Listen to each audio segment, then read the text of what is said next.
Qui était Yahya Sinwar?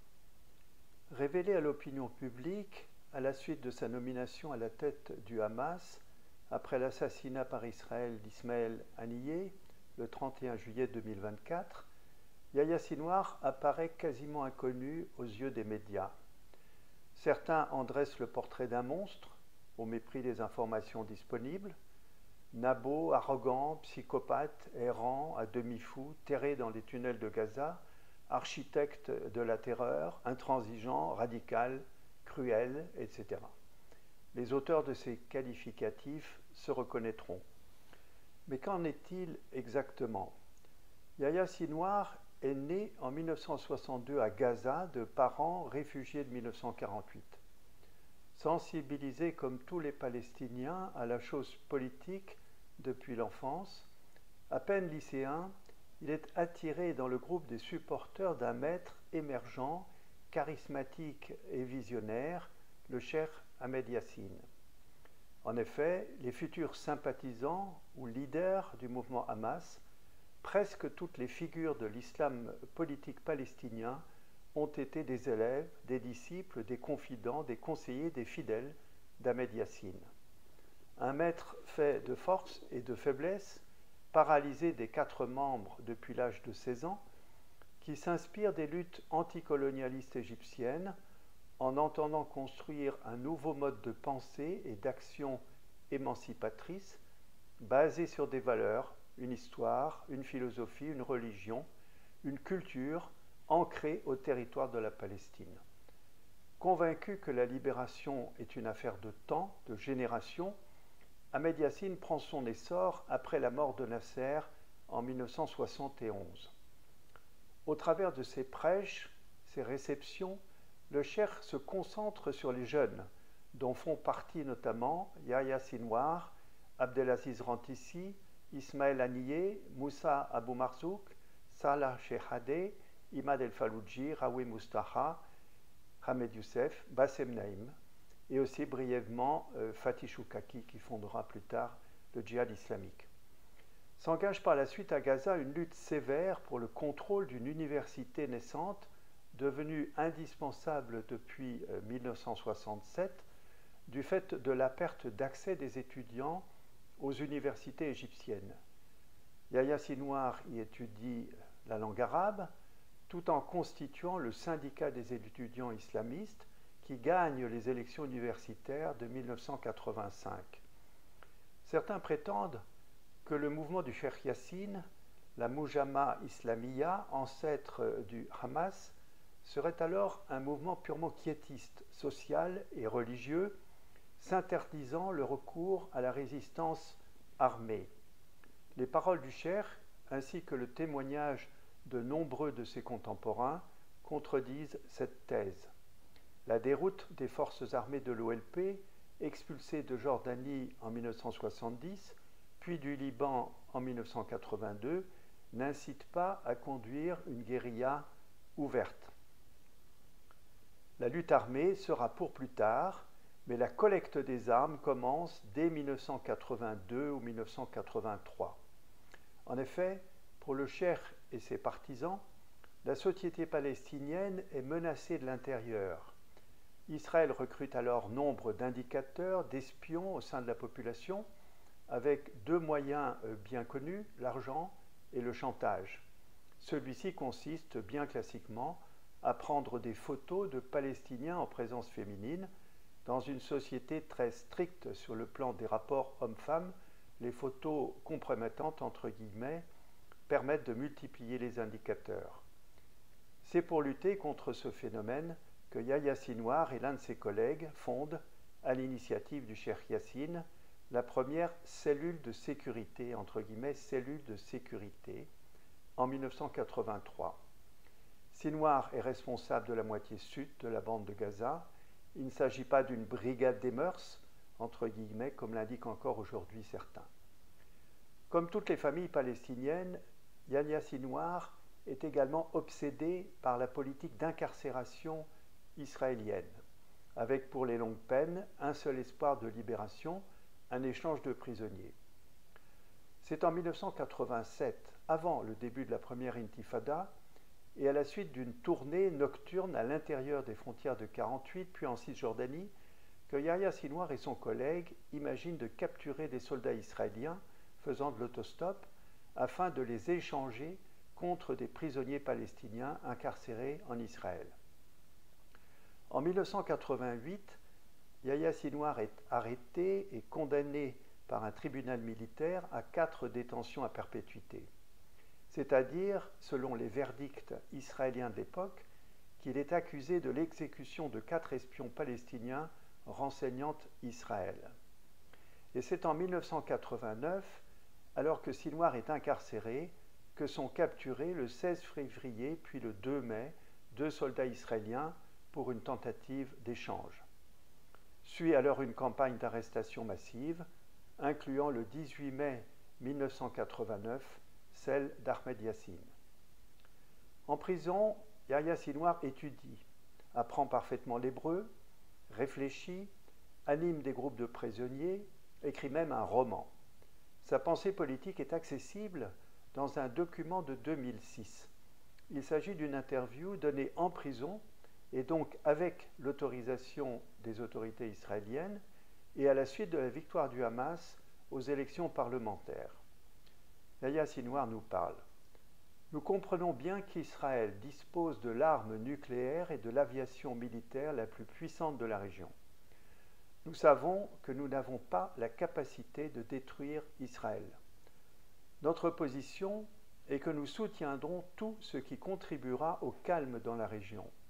Mais soyons clairs, de la même façon que nous avons pourri la vie des Israéliens à l'époque de la résistance à la colonisation, nous leur pourrirons la vie dans le cadre d'un dialogue possible sur une possible trêve.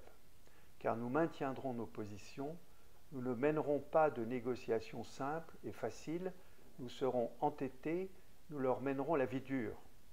Mais en fin de compte, si nous parvenons à une pacification, brève ou durable, nous respecterons ce calme et nous prouverons au monde, comme nous l'avons toujours fait, que nous savons tenir nos engagements. Le journaliste qui interroge Yahya Sinwar évoque ensuite l'hypothèse d'une dissolution de la branche armée du Hamas dès lors que le mouvement est parvenu au pouvoir par la voie des urnes. Yahya Sinwar. Le Hamas comporte 2 branches, politique et militaire.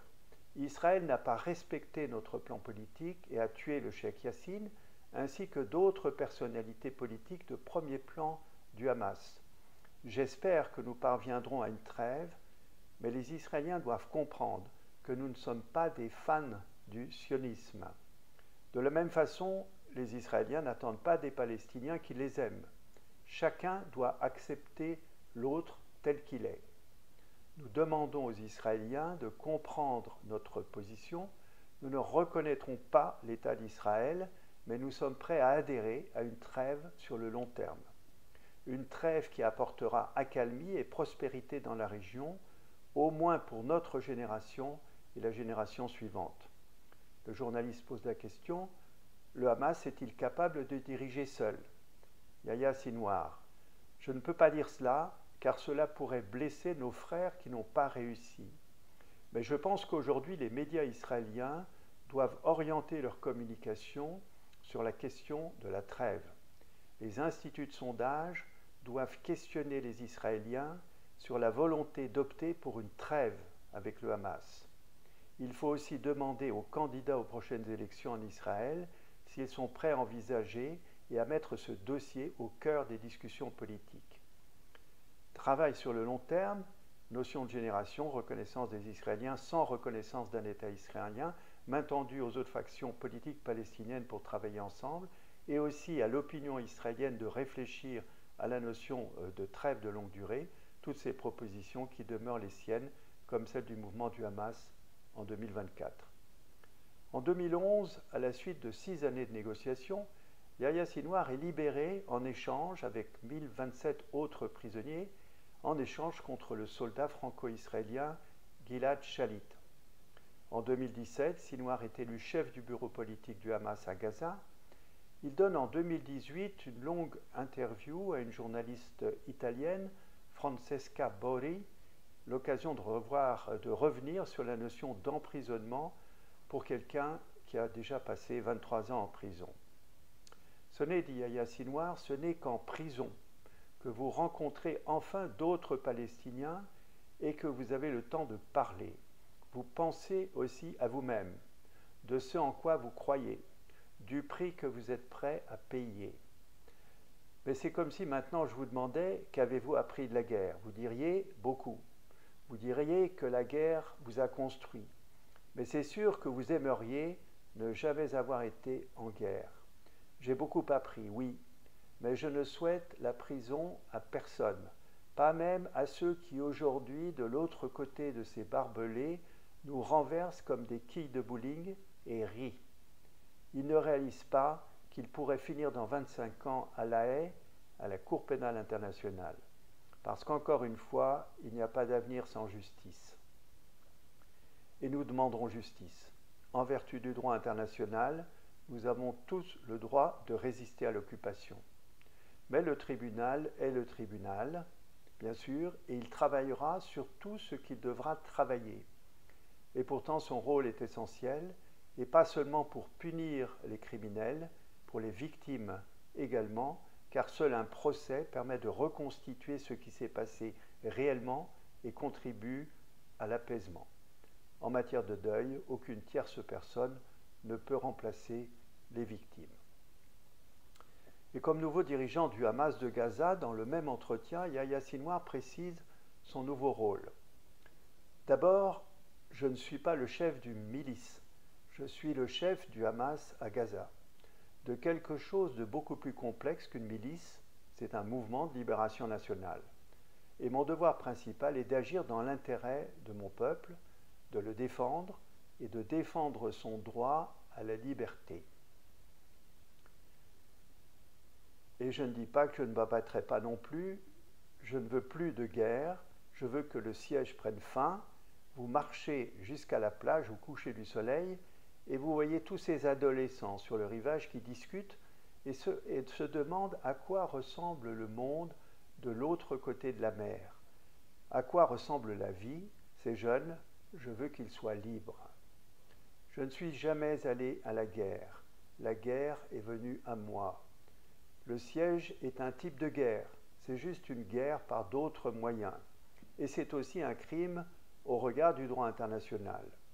Il n'y a pas de cessez-le-feu en état de siège. Le siège n'est pas venu après les tunnels. Ce n'était pas une réaction aux tunnels, c'est l'inverse. Il y a eu un siège et une crise humanitaire, et pour survivre, nous n'avions pas d'autre choix que de creuser des tunnels. Il y a eu des moments où même le lait était interdit. La responsabilité en incombe à l'assiégeant, pas à l'assiégé. Ma responsabilité est de travailler avec tous ceux qui peuvent nous aider à mettre fin à ce siège meurtrier.